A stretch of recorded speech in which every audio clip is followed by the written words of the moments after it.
Alright, welcome back to the channel and welcome back to another episode of the Return to the SWF. It is our go-home show for the Times of Trouble pay-per-view, our Royal Rumble, as we have the 30-man Supreme Rumble, because everybody wants to be royal, but those who know it feels damn good to be Supreme. Boom. It's our go-home show here tonight. We have 3 matches pre-booked. But in the news, we have big news. Boys, the time to strike is now, as USPW have dropped down to medium. They're still number 1 in the world. This is what I was talking about. This is why we need the SWF network. They're still number 1 in the world because of all the popularity they have around the world. However, they have dropped to medium. They are now they are a smaller company, technically, than TCW. As TCW is a big size, they drop straight from large to medium. It goes biggest as Titanic, then large, then big, then medium. They drop straight down to medium. The time to strike is now. They're in the cooling down period where they can't go back up in a minute. And I know I just said in the last episode, 50 million, and then we make the SWF network. But if we're making profits, it might be worth it just to, after June, strike while the iron's hot, launch the SWF network, have it ready for the Supreme Challenge. Even if we're at like 47, 48 instead of 50, I think now is the time to do it. Other news, literally 4 of my favorites in 21CW, which is a company I don't play with a lot, but 4 of my favorites in 21CW just put on a 99 rated match on their weekly show. Sebastian Collaire and Wade Orson took on Adam Maitravers and Tommy Cornell. It got a 99, which was fucking lit. In IPW, Little Henry beat Aldous Blackfire for the world title, and the reason I wrote that down is because it reminded me that I signed Deacon Darkhold and Wicked Lester to RIPW thanks to Jerry not letting me re-sign All Night Party. I am getting those 2 to replace them, and they're going to be on our pre-show. So, VWA are going to Sports Ent product, which is just wild. Why? I don't know. And final news, Sideshow wrestler Naruhiko Koizumi had a Kenny death. He got bit by a rabid badger. He died when he was 22. And on the screen right now, I took a screenshot of it. TEW.com just took the absolute piss out of his death. Oh, the subject was a black and white rabbit. A man died.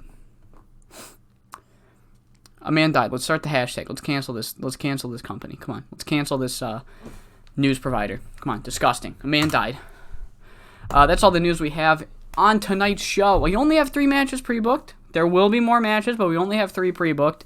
Those being Des Davids versus ZWB, as ZWB and Oliver Cobb tried to save Marshall Dillon from a Squeaky McLean's client's beatdown, and in turn, Des Davids came out and beat down ZWB, so now ZWB will have a chance to get his revenge. After the main event last week, there was a big brawl involving Randy Unleashed and Primus, brawling with Mikey, Rogue, and Lenny, and Rogue made a challenge for Randy Unleashed here tonight, and then in our main event, first time ever, Steve Freely and Rocky Golden teaming up to take on their biggest rivals right now. I guess Rocky's second biggest rival. But Steve and Rocky are teaming up to take on John Greed and the Crippler in tonight's main event. And without further ado, let me make sure I got the right region. Do we just run New England? No, we didn't. I picked this. Alright. So yeah, in our pre-show match, Finn and Fro get a win because they lost last week, so I'm giving them a win against the Voices of Death. That is the team name I have given to Deacon Darkhold and Wicked Lester. So, this match gets a 51. Really was hoping the crowd would get buzzed, but they did not. And, it's time to open the show. We open the show with Eric Eisen, and surrounding him is Black Hat Bailey, Runaway Train, and Robert Oxford. And Eric says, Crippler and Steve both wanted to speak their thoughts tonight to open the show. But, I got a show to protect. So I almost said no. However, I know that they would have just talked with their fists backstage. So what I have done, I have called upon security, some of the biggest names in North American wrestling history here, to mediate, make sure that this talking to does not get out of hand. And Crippler and Steve Freely will get to talk to each other and then still fight later on in tonight's main event. And both men come out and they tear each other apart verbally, with Crippler making notes like, Steve, you come back to the SWF, but I can't notice your win-loss record's looking a little negative, if you know what I mean. I mean, yeah, you won your debut match against Adam Smasher. You beat Bear Bukowski last week, but, when the lights were brightest in that triple threat, you lost. And then once again, in that 5-way, you lost. Now, that's just a bit upsetting that this is the guy I'm going after. Someone who can't seem to get a win. And Steve's like, you know what, Crippler? It's really funny you bring that up. Because, you see, I have lost more than I've won, it seems. But I've been in nothing but high-profile matches. And at least the wins I've had weren't hand-gifted to me. I mean, you won your world title thanks to Scythe. You won your last defense thanks to Adam Smasher. You only beat me those 2 times because there were other people in the match. I mean, fuck, Crippler. It doesn't seem like you can get a win if somebody doesn't get it for you. And Crippler tries to headbutt him, but Runaway Train holds him back. And Steve Freely and Crippler are even more pissed at each other going into tonight's main event and going into Times of Trouble on Saturday. 89 rated promo to open the show. And Greg Gage comes out with a smile on his face. And he says, yeah, I got to face... Turns out I do have to face that unworthy Leon de Oro at the pay-per-view. But Eric Eisen said I was scared of him. I don't know if you guys heard. He said I was scared of him. Well, if somebody that was scared of somebody, would they do this? And then he points to the Tron, and Leon de Oro has been laid out backstage. There's a kendo stick laying on his back. Greg Gage just with a giant smirk on his face. Like, I don't seem scared. I just took him out backstage. Doesn't sound like a guy that's scared. And then his tag team partner, Mass Patriot, comes out, and he is fucking pissed. He is like, Greg, you can jump a guy backstage, but you probably couldn't beat either of us in a match right now. And Greg's like, oh, are you sure? And he's like, yeah, I'm pretty damn sure. And then a ref just comes in from behind. Greg Gage does not notice, and he rings the bell, and boys, we got an impromptu match. Mass Patriot opens the match, fighting his ass off. He goes 100 miles an hour, but in the end, Greg Gage blatantly cheats during the match after 6.5 minutes. Greg Gage blatantly cheats, locks in the Proton Lock, and the two get a 70 rated match after Greg wins by submission, and Greg is not having this.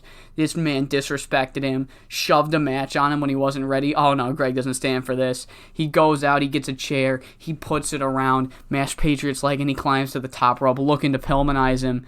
And then Leon de Oro comes running out backstage with that kendo stick. Greg Gage left on him after he beat him down, and he's on the top rope, and Leon smacks him with the kendo stick, and he keeps hitting him until Greg has to run away through the crowd and escape.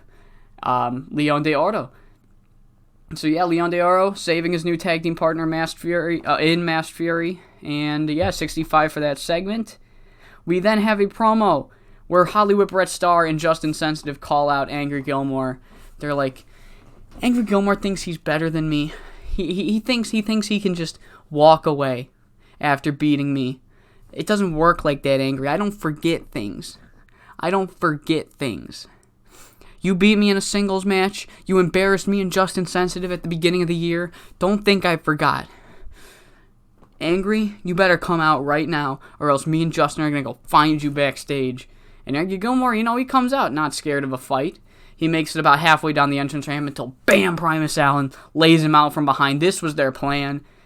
Hollywood never wanted Angry Gilmore to make it to the ring. He got Primus Allen to come out and do dirty work for him, laying out Angry Gilmore, throwing him against the steel steps. But Lenny Brown and Mikey Lau, two more men that are going to be in the Rumble match, along with all four of these other guys.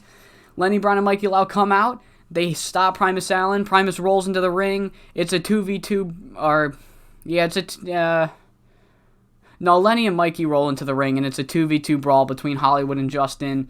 And then the Dwayne Fry grabs a microphone. He says, guys, you might want to restore order because I'm just getting word from Eric Eisen that we have a 3v3 tag match.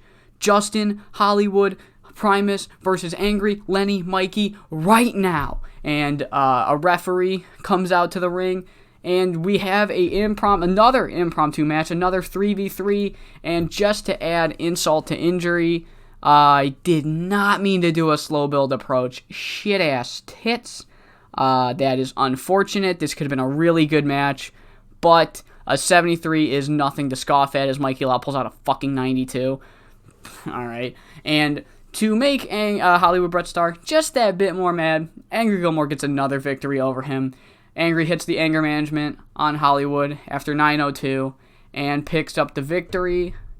So yeah, 73 for that. And then we cut backstage for another edition of Simply Awesome Shit Talk.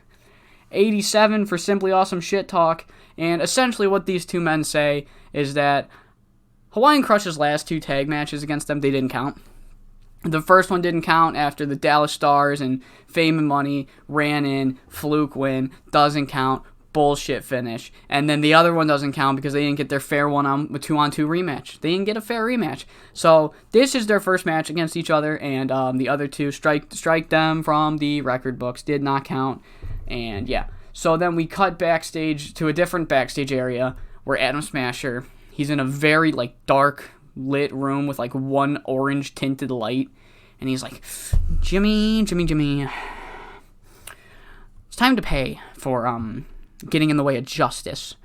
So I'm just a little confused as to why you're so opposed to dangerous and evil men getting their comeuppance. So I have done a little private detective work myself. Nothing against the laws of the United States of America, of Adam, and I have brought in your friends Stephen Parker and Dominic D'Souza for questioning, and Adam pans the camera over to Stephen Parker and Dominic D'Souza, who are bloody and bruised and tied to chairs, and you can just see Chill is just punching Dominic repeatedly. He's like, just a little bit of questioning to find out where the hate is coming from in you. Don't try to find us, because it will not end for you. And then the camera cuts, 89 rated Adam Smasher segment. And before the Des Davids match, I just need to make sure I fucking did. I did it again. That was a close one. So if you guys saw the finish, thank God I fucking saved it. Holy shit. 86 rated match as Des Davids beats ZWB following Squeaky McLean interference. It was a completely even match, so Squeaky had to help his boy secure the dub. 86 rated match. Fucking let's go, these two. Love these guys. And then we cut to another dimly lit dark room, but it's the maroon colored one that Scythe has been cutting promos out from since the beginning of the save. And they're doing their standard, Rocky Golden's gonna die or whatever promo. But at the end of it, Scythe turns directly to John Greed, and he says, it's put up or shut up, Greed. You've done nothing but lose consistently over the past year. You signed up to kill the career of Rocky Golden with me, and I'm doing all the heavy lifting. I have no problem taking Rocky Golden out myself. But I believe in you, and that's why I put you on the front lines to end him before he can make it to the Supreme Challenge. And this should probably have gone without saying, but I'm going to say it anyway. John, you do not want to fuck this up. Okay? And then the promo ends. 84 rated segment. And despite what Adam Smasher said, Jimmy Hernandez did end up going looking for him. And, Adam, he probably should have listened to Adam as he is searching backstage, because Jimmy could tell that it was somewhere in the backstage area, just like the boiler room or fucking something. So he opens the door to the boiler room, and he is bodied by Avalanche and Chill. It was the boiler room. You can see in there. It's got, a dimly lit orange light. But nobody's in there but Avalanche and Chill. And they lay down Jimmy Hernandez, and Avalanche and Chill are like, Are you that inept, Jimmy? You really believed that he would let you find him? Your boys Steve and Dominic were let go a while ago. It was all just a ploy to get you butted up for mass shit. This is your Avalanche promo. This is what he said. It was all just a ploy to get you buttered up 4 times of trouble. The boss man may have unorthodox methods, but fuck, man, they're clearly working if this one worked like a charm. And he kicks him right across the face for good measure before walking off. 72 rated beatdown. And then Randy Unleashed versus Rogue gets us 83. Ow, my elbow. I keep hitting my fucking desk. Ow. Rogue and Randy Unleashed gets an 83. Not as good as ZWB and Des Davids, but don't care. It's still a great match. And Randy Unleashed holds the ropes for leverage, pins Rogue in 14:43, has to use a tainted finish to win. Both men with decent performances. And following the match, Randy Unleashed does something uncharacteristic. Despite cheating to win, he offers his hand to Rogue. And Rogue looks at it. He doesn't fall for it. He's just looking at it like, dude, really? And come on. And then he gets kicked right in the dick. So he didn't fall for it, but Randy still got the last laugh. And Lenny Brown comes rushing to the ring, and Randy Unleashed escapes. And you can just see him mouthing, "I'll see you two in the Rumble." And he winks, and he walks away. 85 for Randy being just the nicest man in the world. And before our main event, we get a promo by Valiant. Anna Garcia, once again, she's like, "Valiant, you've just declared for the Supreme Rumble. And you wanted to send a message to the SWF fans. Do you think you have a chance of winning this? And what's up?" or something like that. I've been so good with these Anna questions that's the first one I've really fucked up. But Valiant's pretty much like, "To the fans, I hear you. But I'm here to assure you that I am not stuck in Rocky's shadow. It may look like it at the moment because that man helped me since day one he started. He's had my back, I've had his back. So it may look like I'm stuck in his shadow just because him and Scythe happen to be feuding constantly. But I'm just helping out a friend. And when I win that Supreme Rumble, I'll reclaim my spot on the card. I will regain the SWF World Heavyweight Championship from the Crippler. Whether I enter in at number 30, number 20, number 10, number 2, number 1, it doesn't matter. Because I will go into that Rumble, I will win, and I will take that SWF World Championship from Crippler, Steve Freely, Adam Smasher, even whoever's got it going into that pay-per-view. I'm going to walk away with it." 87 rated promo. And into our main event, the Power Duo, 89 rated main event. Let's fucking go! The Power Duo of Steve Freely and Rocky Golden come out on top. Steve Freely pins the Crippler with the Freely's Comet. Rocky Golden was incredible tonight, and John Greed was not. But you know what? I love him anyway. And so, yeah, for those of you that are keeping records or keeping mental notes on what's going on, this is the Crippler's second only loss in the save so far. Whether you care that his wins are flukes or not, they are wins. This is his only second ever loss in the company. The second time he's been pinned and the second loss. And he has never lost a singles match, though. So we put that over. That the fact that the man he's going to be facing at the pay-per-view just pinned him. Could this be the first singles match in 2020 that Crippler loses? And following the show, and to end the show, I should say, we kind of have a double promo where Rocky Golden, following the match, stands over John Greed. He just cuts like a basic, like, "John, I don't care who you've been training with. I don't care if you went to the trenches of World War II. You couldn't beat me. Tell your boy Scythe to get that cage ready because the Supreme Challenge is going to be the nightmare for him."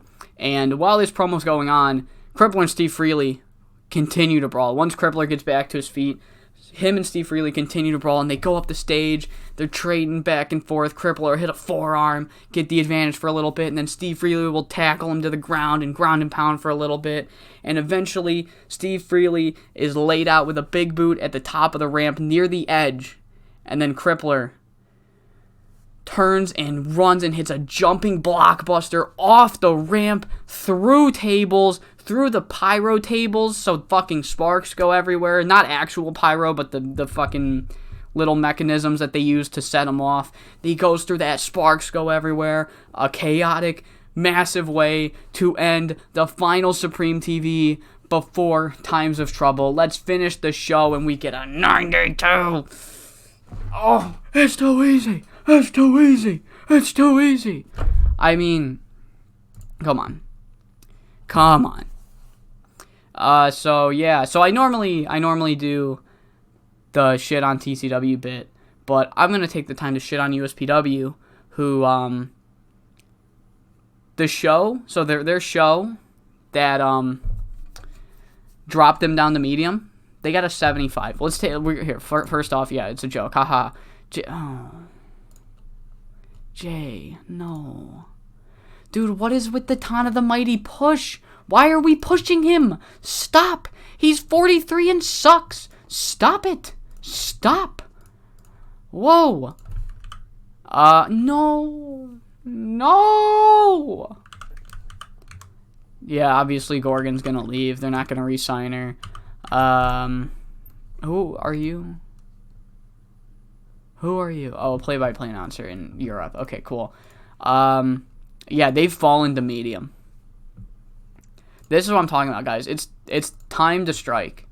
They've went from 83 to 77 because Rich Money is not a booker. Shouldn't have left. Meta. Get out of here. I don't care how much money you're making. You're not Supreme. You are not Supreme. You are not Supreme.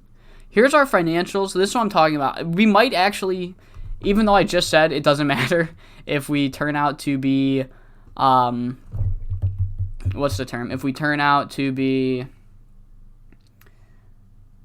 over 50 million, it doesn't matter. We're gonna launch the SWF network next month anyway. We might just do it regardless. So, making mountains out of molehills. That's what I love to do. So yeah, these are the shows that they're doing, guys. If you're booking USPW, don't do this. Freedom Fight should not be getting a 77, guys. That's what they should look like. That's what pay-per-view should look like. Yes, Rich Money, Nikki Champion should be getting 90s. Okay, guys. Whoever's, let's not ruin companies, guys, unless they're USPW or TCW. Otherwise, let's keep doing it. So you know what? I stand corrected, guys. Let's keep doing what we're doing. If you're booking USPW or TCW, take those notes. Take those notes. That's how you ruin a company. If you want to see how to not ruin a company and how to watch a company succeed, I suggest you come back for episode number 28 of the Return to the SWF, where we have our Royal Rumble, the Supreme Rumble, at Times of Trouble.